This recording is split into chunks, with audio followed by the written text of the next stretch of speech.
અને ધર્મરાજા આ બંનેનો સુંદર સંવાદ આવે છે અને એની અંદર એક મંત્ર એવો આપવામાં આવ્યો છે કે નાયમ આત્મા પ્રવચને ન લભ્યો નમે દયા ન બહુના શ્રુતેન યમે વેશ વૃણુતે તેન લભ્ય તસ્યેશ આત્મા વૃણુતે તનુસ્વા.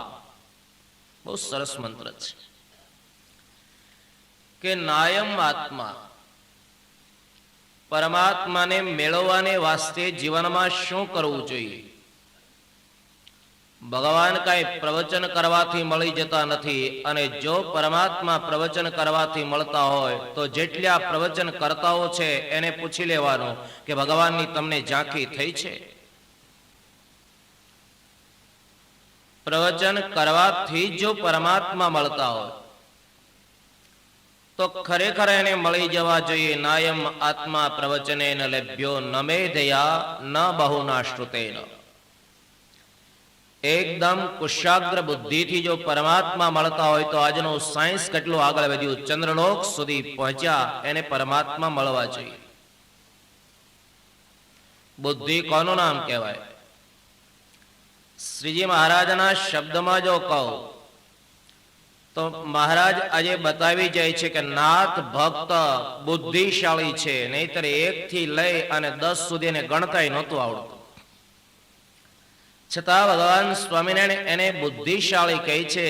અને ભગવાન શ્રી બતાવી જાય કે વડોદરાનો દીવાન છે ને એ કુબુદ્ધિ વાળો છે, નહીતર આખું ગાયકવાડ રાજ્ય ચલાવે, છતાં મહારાજ એને કુબુદ્ધિ વાળો કહ્યો. એનું એક જ કારણ છે કે જીવનમાં એને પરમાત્માને નથી ઓળખ્યા. બુદ્ધિ એનું નામ કહેવાય કે જે બુદ્ધિ પરમાત્મા નારાયણને ઓળખી શકે. નાયમ આત્મા પ્રવચને ન લભ્યો નમે દયા ન બહુના શ્રુતેન. બહુ શાસ્ત્રના અધ્યયનથી પણ પ્રભુ મળતા નથી. મળે છે કોને? યમે વેશ વૃણુતે, જેને પરમાત્મા પોતાનો માનીને સ્વીકારે એને જ ભગવાન મળે છે. તો ભગવાન પોતાનો માનીને સ્વીકારે ક્યારે? તો ઉપનિષદની અંદર બતાવવામાં આવે કે નાયમ આત્મા બલહીને ન લભ્યો. ભક્તિ રૂપી બળ સિવાય પરમાત્મા મળતા નથી. ભગવાનને મેળવવા માટેનો ઉત્તમ કોઈ જો સાધન હોય ને તો ભક્તિ છે. એટલે કરદમજીને ત્યાં પહેલા તો 9 દીકરીઓ થઈ, અને 9 દીકરીઓ એટલે 9ધા ભક્તિનો એક પ્રતીક છે. કરદમ મહારાજને ત્યાં 9 દીકરીઓનો જન્મ થયો, અને ત્યાર પછી ભગવાન કપિલ નારાયણ પધાર્યા. ત્યાં સુધીની કથા આપણે શ્રવણ કરી ચૂક્યા. હવે કપિલ નારાયણનું પ્રાગટ્ય જ્યારે થયું ને ત્યારે દેવતાઓએ ઉત્સવ મનાવ્યો. દેવતાઓના દંડવયો વાગ્યા, અને ભગવાન કપિલ નારાયણના પ્રાગટ્ય સમયમાં કરદમ મહારાજ ત્યાં આગળ આવી વંદન કરી અને બોલે છે, ભગવાન ભક્તોની ઈચ્છા પ્રમાણે તમે સ્વરૂપોને ધારણ કરો છો. ભગવાનનું કોઈ એક સ્વરૂપ નથી. ભગવાન દ્વિભુજ, ચતુર્ભુજ, સહસ્ત્રભુજ, જેવી ભક્તની ઈચ્છા. અને એટલે તો આપણે સ્તુતિમાં બોલીએ છીએ કે નમો સ્વનંતાય સહસ્ત્રમૂર્તયે સહસ્ત્રપાદા ક્ષિશિરોરુબાહવે સહસ્રનામ્ને પુરુષાય શાશ્વતે સહસ્ત્રકોટિ યુગધારિણે નમઃ. બ્રાહ્મણો કાયમિક મંત્રો બોલે છે.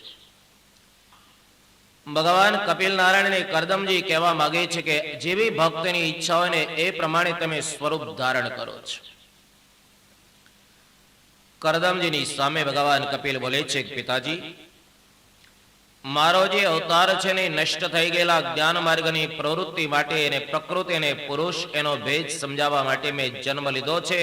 અને બરાબર એક વાત સમજી લ્યો કે આપણા ભારત વર્ષની અંદર જ્ઞાન માર્ગ જ્યારે બિલકુલ નષ્ટ પ્રાય થઈ ગયો, તો ખરેખર સાંખ્ય અને યોગ એ જ્ઞાનની ભેટ આપનાર કોઈ જો અવતાર હોય તો ભગવાન કપિલ નારાયણ છે.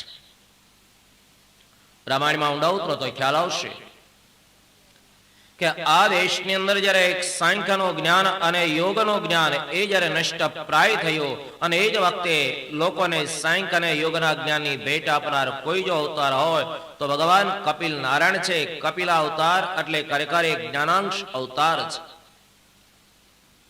ભગવાન કપિલ કરદમજીને કહે છે કે પિતાજી, હવે જો સંસારને છોડવાની ઈચ્છા હોય ને તો સંસાર છોડી શકો, પણ પેલા એક વાત સમજી લો કે તમને ગ્રસ્ત અને સંસારમાં રહેવાનો અધિકાર માત્ર 50 વર્ષ જ છે.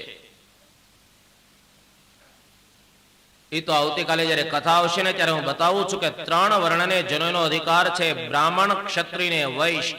યાજ્ઞવલ્ક્યજીના મત પ્રમાણે જો કહો તો બ્રાહ્મણને જેમ જનોનો અધિકાર છે એ પ્રમાણે ક્ષત્રિયોને પણ જનોનો અધિકાર છે, અને એ જ પ્રમાણે વૈશ્યો એને પણ જનોનો અધિકાર છે. 3 વર્ણને દ્વિજ કહેવામાં આવે છે, માત્ર બ્રાહ્મણને દ્વિજ કહેવામાં આવે છે એમ નહીં, પરંતુ બ્રાહ્મણ, ક્ષત્રિય ને વૈશ્ય આ 3 વર્ણને જનોનો અધિકાર છે. કાલે સમાધાન આપું છું એનું.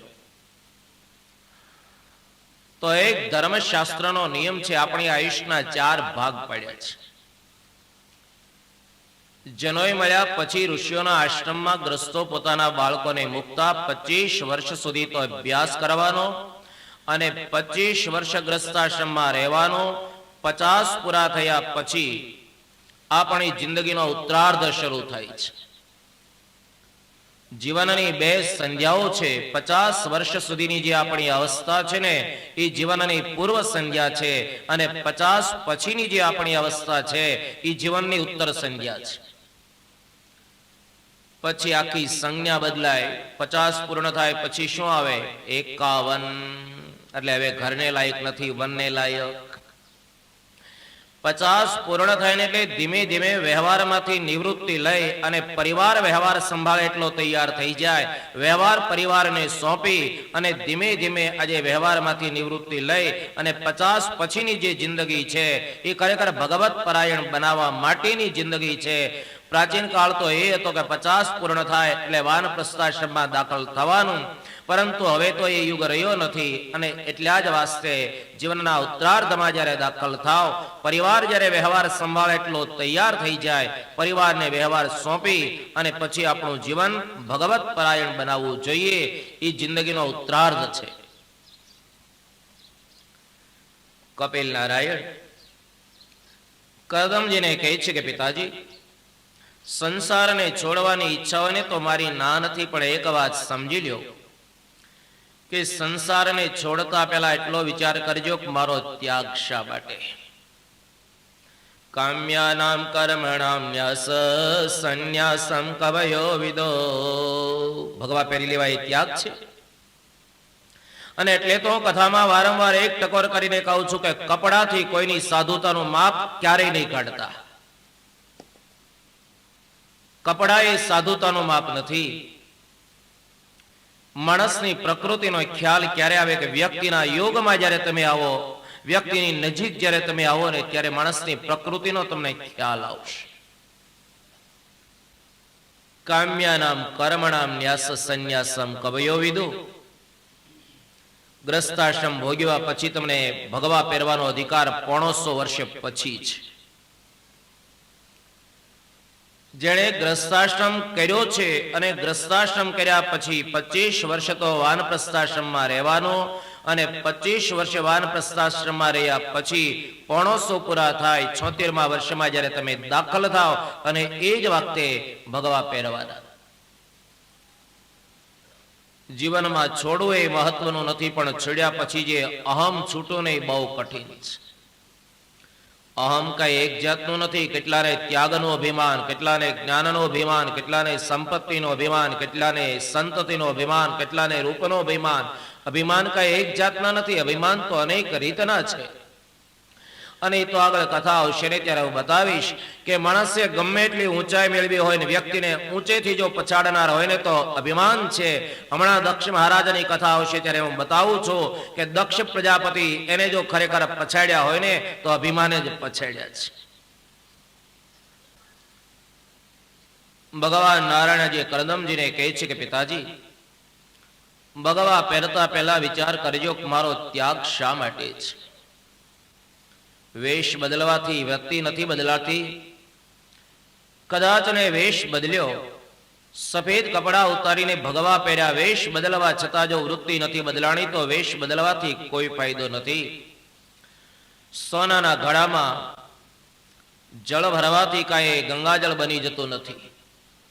અને એટલે તો મહારાષ્ટ્રના કવિ વિશ્વાંશ એક સરસ લખે છે, નથી ચેતમાં ચતુરધારી પછી માં લાધર્યા થે શો નથી ચેતમાં ચતુરધારી પછી માં લાધયા થે શો વિલાસો માર મે મનડો બદન રાખે ભર્યા તે શું. ઘણા સંતોને આપણે જોઈએ ને એટલે ડોકમાં અડધો ડઝન તો માળા હોય અને આખે શરીરે ભભૂતિ લગાવે,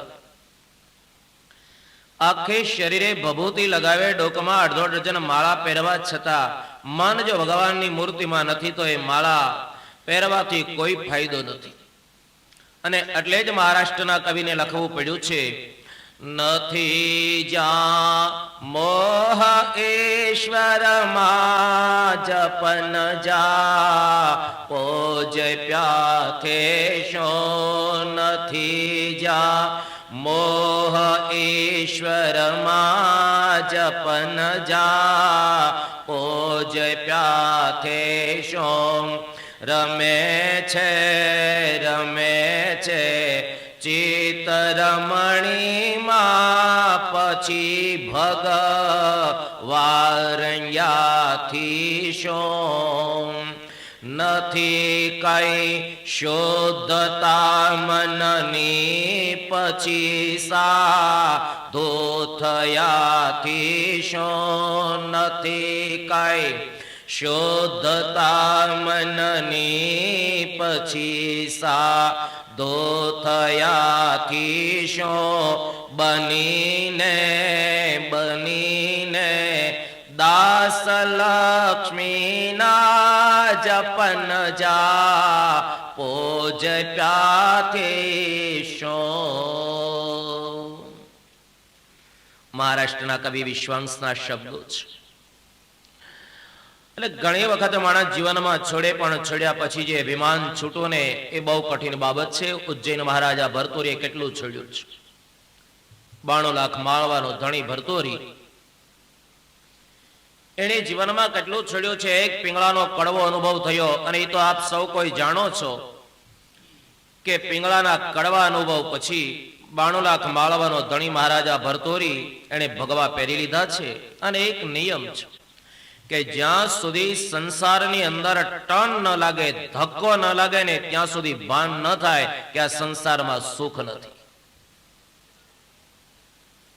ખરેખર માણસ જ્યારે અથડાય છે ને ત્યારે જેને ભાન થાય છે કે આ સંસારમાં સુખ નથી. આપણે દલીલ બધા નથી કરતા કે આ સંસારમાં સુખ નથી. હવે સુખ જો આ સંસારમાં ન હોય તો છોડવાની કેટલાની તૈયારી સાધુ સમાજ દિવસે દિવસે ઘટતો જાય છે.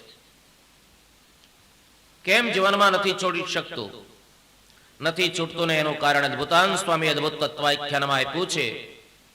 પરિવર્તિની સંસારે સુખ ભ્રાંતિ શરીરિણામ લાલાપાનમિવાંગુષ્ટે બાલાનામ સ્તન વિભ્રમઃ. બહુ ધ્યાન આપશો તો આ પોઈન્ટ સમજાશે. અદ્ભુતાન સ્વામી એમણે અદ્ભુત તત્વાખ્યાન લખ્યું છે. બહુ વાંચવા જેવો ગ્રંથ છે સ્વામિનારાયણ સંપ્રદાયનો. ભગવાનના સ્વરૂપને યથાર્થ જો તમારે સમજવું હોય તો અદ્ભુત તત્વાખ્યાન વાંચજો. વડતાલ સંસ્થા દ્વારા મળે છે. અને એની અંદર આ વાત લેવામાં આવી છે કે સંસારમાં સુખ નથી, સુખની એક ભ્રાંતિ છે. સંસારમાં સુખ નથી, ભ્રાંતિ છે. જેમ રસ્તે આપણે ચાલ્યા જઈએ છીએ, અંધારું છે, અંધારામાં દોરડું પડ્યું છે. વાસ્તવિક સર્પ નહીં હોવા છતાં દોરડાને વિશે આપણને ભ્રાંતિ છે કે આ સર્પ છે. પણ ખરેખર જ્યારે આપણને દોરડાનું જ્ઞાન થશે એટલે આપણને ખ્યાલ આવી જશે કે નહીં, આ તો સર્પ નહીં, દોરડું છે. એમ સંસારમાં સુખ નથી પણ સુખની ભ્રાંતિ છે. કેની માફક સ્વામી દૃષ્ટાંત આપીને બતાવે કે લાલા પાનમિવાંગુષ્ટે બાલાનામ સ્તન વિભ્રમઃ. માતાઓનો અનુભવ હોય કે માતાઓ સ્તનપાન કરાવીને પેલા નવજાત શિશુને, બાળકને ઘોડિયામાં સુવરાવી દે. સ્ત્રીઓ બાળકને સ્તનપાન કરાવીને ઘોડિયામાં સુવરાવે અને ઘોડિયામાં સૂતેલું પેલું નાનું બાળક હોય ને, બરાબર જોશો તો ખ્યાલ આવશે કે ઘોડિયામાં સૂતેલું પેલું બાળક પોતાના જ પગનો અંગૂઠો પોતાના મોઢામાં લઈ અને ચૂસે. બાળક શું માને કે આમાં દૂધ આવે, દૂધ નથી આવતું પણ એક દૂધની એમાં એને ભ્રાંતિ છે. એમ સંસારમાં સુખ નથી પણ એક સુખની આપણને ભ્રાંતિ છે. અદ્ભુતાનંદ સ્વામી એ સિદ્ધાંત ગીતાની અંદર ભગવાન શ્રી કૃષ્ણ બતાવી છે. અનિત્યમાં સુખમ લોકમ ઇમમ પ્રાપ્ય ભજસ્વમાં. અર્જુનજીને પણ ભગવાન આ જ વાત ગીતામાં કહે છે કે અર્જુન, આ સંસારમાં સુખ નથી, અનિત્ય છે. અને આ સંસાર અનિત્ય હોવા છતાં અહીંયા આવી અને મારું ભજન કરવાથી જીવાત્મા મોક્ષ ભાગી બને છે. નથી સ્ત્રીમાં સુખ, નથી રાજ્યમાં સુખ. જે સિદ્ધાંત અદ્ભુતાનંદ સ્વામીનો, એ સિદ્ધાંત ગીતાનો આવો વચનામૃત પર ભગવાન સ્વામિનારાયણ વચનામૃતની અંદર બતાવી જાય કે સ્ત્રીમાં જો સુખ હોય તો ચિત્રકેતુ રાજાને 1 કરોડ રાણીઓ હતી. બુદ્ધિગમ્ય આ વિષય લાગે કોઈને કરોડ સ્ત્રીઓ હોય? આવતીકાલે સમાધાન આપું છું એનું કે ચિત્રકેતુ મહારાજને 1 કરોડ સ્ત્રીઓ શું છે. પણ આ તો વચનામૃતમાં ભગવાન સ્વામિનારાયણના શબ્દો છે. મહારાજ બતાવી જાય કે સ્ત્રીમાં જો સુખ હોય તો ચિત્રકેતુ રાજાને 1 કરોડ સ્ત્રીઓ હતી. સ્ત્રીનો ત્યાગ શા માટે કરે? રાજ્યમાં જો સુખ હોય તો મનુ જેવા રાજાઓ રાજ્યનો ત્યાગ કરીને વનમાં શા માટે જાય? મહારાજના પોતાના શબ્દો છે શ્રી મુખના કે નથી સ્ત્રીમાં સુખ, નથી રાજ્યમાં સુખ. સુખ જો હોય તો એક સર્વેશ્વરના સાનિધ્યમાં સુખ છે. ઉજ્જૈન મહારાજા ભરતોરી એને જ્યારે એક અમરફળને કારણે પિંગળાનો કડવો અનુભવ થયો, રાજ્ય છોડી દીધું, ભગવા પહેર્યા, અને ભગવા પહેર્યા પછી વનમાં જઈને એને 3 ગ્રંથો લખ્યા છે. એક ભર્તૃહરિ શૃંગાર શતક, કે જે ગ્રસ્તનું શૃંગારમાં પતન થાય એની કેવી દશા થાય છે. બીજો ગ્રંથ લખ્યો છે ભર્તૃહરિ નીતિ શતક, કે રાજકીય વ્યવસ્થા કેવી હોવી જોઈએ એ એણે ભર્તૃહરિ નીતિ શતકમાં લખ્યું છે. અને ત્રીજો ગ્રંથ લખ્યો છે ભર્તૃહરિ વૈરાગ્ય શતક, કે ભગવા પહેરીને બેઠેલા ત્યાગીઓએ કઈ રીતે જીવન જીવવું જોઈએ. ઉજ્જૈન મહારાજા ભર્તૃહરિ ભગવા પહેરીને વનમાં ચાલ્યા જાય છે. જીવનમાં એણે છોડ્યું છે અને ભગવા પહેરીને વનમાં ચાલ્યા જાય, અને બરાબર એમને 8 દાડાના ઉપવાસો થયા છે. એ તો જીવનમાં જેણે છોડ્યું છે ને એના જીવનની સમીક્ષા કરો ને તો ખ્યાલ આવે છોડનારને કેટલું સહન કરવું પડે છે. જેણે જેણે જીવનમાં છોડ્યું છે એને જીવનમાં કેટલું સહન કરવું પડે છે અને કેટલું મહત્વનું એને સહન કરવું પડ્યું છે. એક એકના જીવનની સમીક્ષા કરો ને ત્યારે ખ્યાલ આવે. અને તો આનો પ્રસંગ આપણે જાણીએ છીએ લાખ્યાણીનો, કે જીવનમાં જેણે સહન કર્યું છે, ગુણાતીતાનંદ સ્વામી જેવી વિભૂતિ, એને જીવનમાં કેટલું સહન કરવું પડ્યું, માર પડ્યો છે. આ બાજુ આપણને એ કહેવા માંગે છે કે મહારાજા ભર્તૃહરિને બરાબર ભગવા પહેર્યા પછી 8 દાડા સુધી એને ભોજન નથી મળ્યું. ચાલ્યા જાય, ચાલતા ચાલતા એક ગામની ભાગોળે જે આવે તો સ્મશાનની અંદર ચિત્તાનો અગ્નિ જલી રહેલો, મૃતાત્માની પાછળ મૂકવામાં આવેલી ખીચડી એ પણ ત્યાં પડેલી, એક મૃતિકાના પાત્રમાં જળ ભરેલું. ભર્તૃહરિ ત્યાં આવ્યા છે. ઉજ્જૈનનો મહારાજા ભર્તૃહરિ જે 92 લાખ માળવાનો ધણી છે, અને નિષ્કુળાનંદ સ્વામીના શબ્દમાં જો કહું તો જેને 1600 તો રાણીઓ હતી. એક એક સંતના જીવનનો તમે જ્યારે વિચાર કરો ને ત્યારે ખ્યાલ આવે. આજે આપણને તો થોડી મુશ્કેલી આવે ને ત્યારે આપણે મૂંઝાઈ જઈએ છીએ, પણ આ સંપ્રદાયમાં મહત્વનું જેનું યોગદાન છે એવી રીતના મુક્તાનંદ સ્વામીનો જ્યાં ઉછેર થયો છે. આવો અમરેલીની કથા ઉપર તમને ટૂંકમાં એના વિચારો આપો. અમરેલી જાઓ ત્યારે જોજો તો તમને ખ્યાલ આવશે કે અમરેલીની અંદર આજે પણ મૂળદાસજીની જગ્યા છે, અને એના પરિવારની જ્યારે આજથી 7 વર્ષ પહેલા ઉના પારાયણ હતી એના પરિવારે કહેલો આ ઇતિહાસ છે. અને મૂળદાસજીનો પરિવાર મુંબઈ વસે છે, અને એની એક શાખા જે રાજુલામાં પણ છે. મારે એ કહેવું છે કે મૂળદાસજીના ઉપર લોકોએ કેવા સંસ્કારો કર્યા છે. અમરેલીની જગ્યાના મહંત મૂળદાસજી મહારાજ યાત્રા કરવાને વાસ્તે નીકળેલા. એ યાત્રા કરતા કરતા એ જ્યારે દેવબંદર આવ્યા, દેવ બંદર જ્યારે આવ્યા ને ત્યારે એક ધર્મશાળાની અંદર એમણે મુકામ કર્યો અને વહેલી સવારે જ્યારે સ્નાન કરવાને વાસ્તે ગામની ભાગોળે એક વાવ છે ત્યાં આગળ આવે ને તો એવા સમયની અંદર એક સફેદ કપડા જેણે પહેર્યા છે અને સ્ત્રી સાડીમાં પથરાઓ બાંધી અને જળ સમાધિ લેવાની તૈયારી કરે અને ત્યાં મૂળદાસજી પહોંચી ગયા છે. મૂળદાસજી મહારાજ ત્યાં આગળ આવ્યા ને એ જ વખતે પેલી સ્ત્રીનું કાણું ગ્રહણ કરીને કહે છે કે બેટે તો કોણ છે અને મરવા કેમ આવી છે? અને એ સ્ત્રી બોલે છે કે મને આપ મરવા દો, મારા જીવનમાં એક મેં ગંભીર ભૂલ કરી છે. દુનિયાને મારે મોઢું શું બતાવું?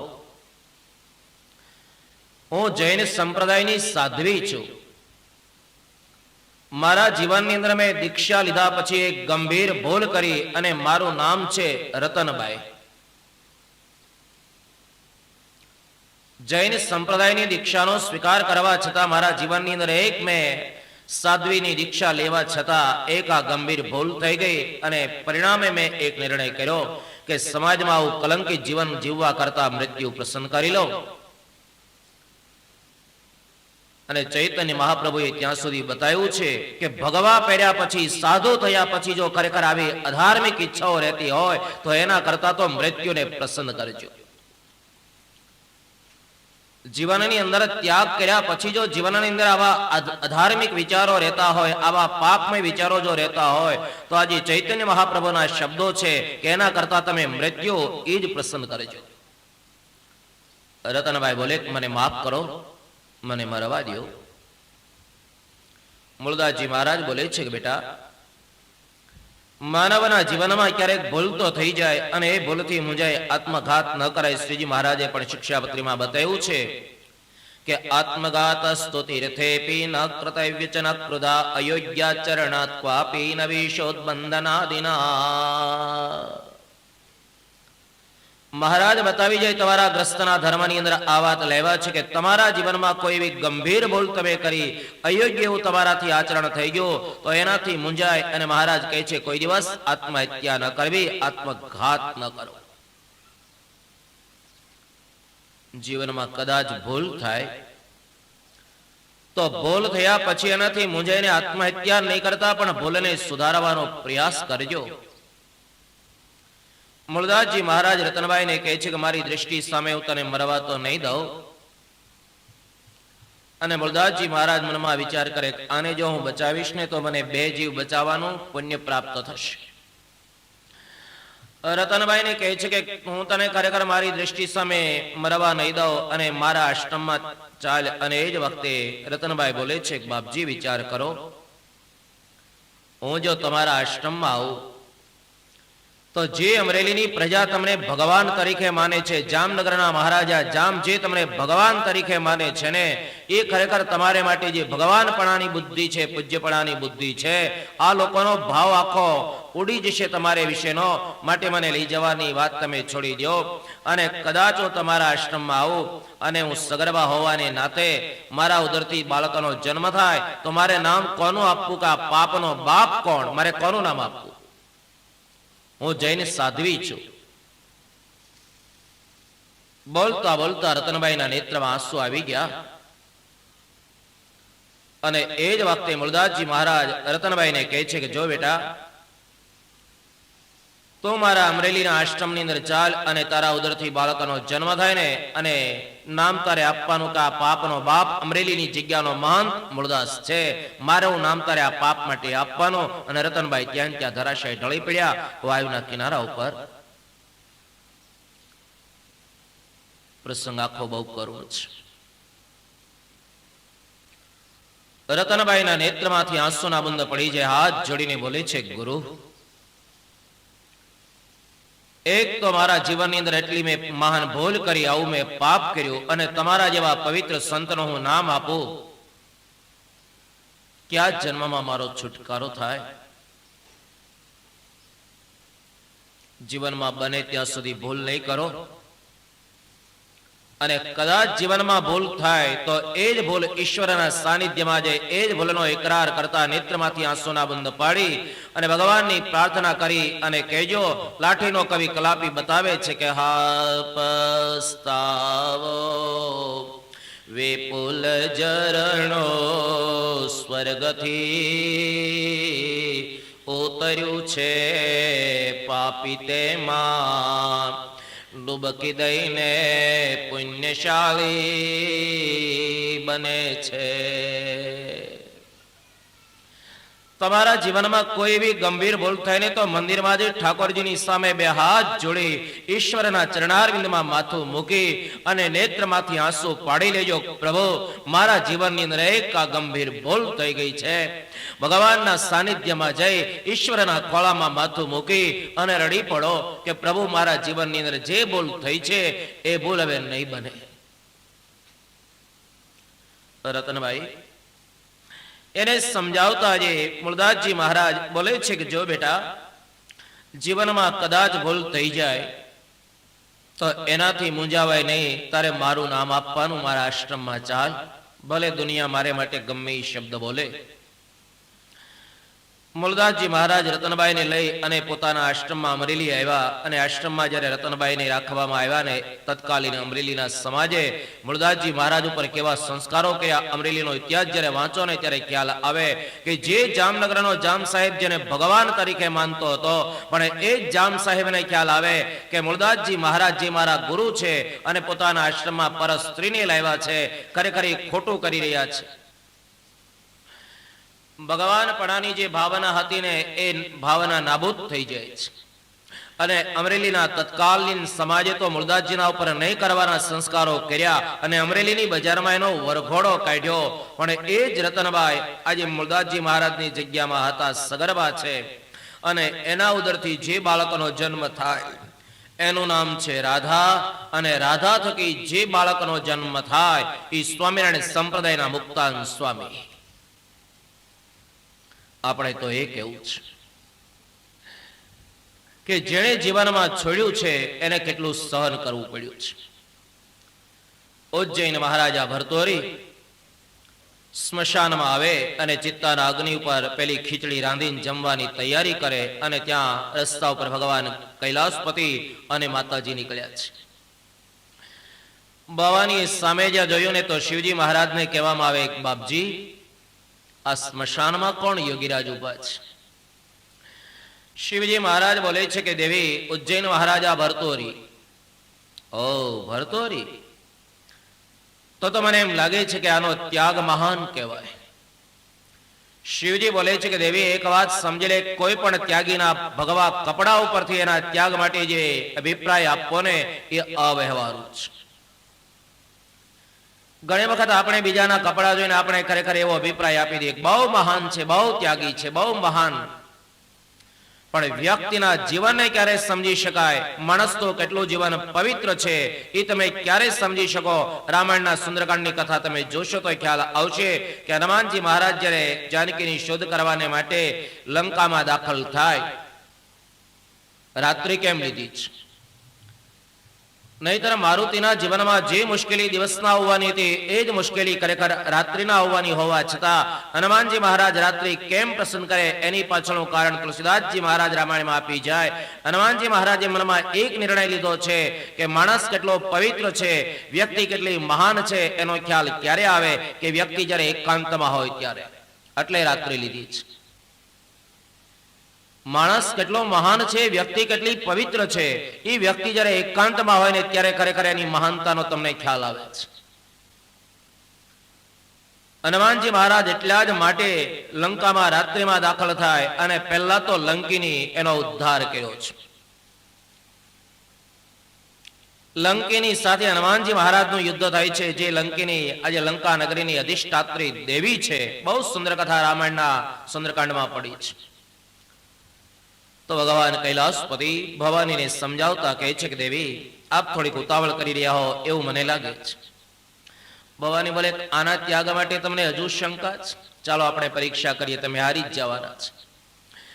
ભગવાન કૈલાસપતિ ને માતાજી બ્રાહ્મણનું સ્વરૂપ ધારણ કરી અને ભરતોરી મહારાજા જ્યાં જમવાની તૈયારી કરે ત્યાં આગળ આવીને ઉભા રહ્યા.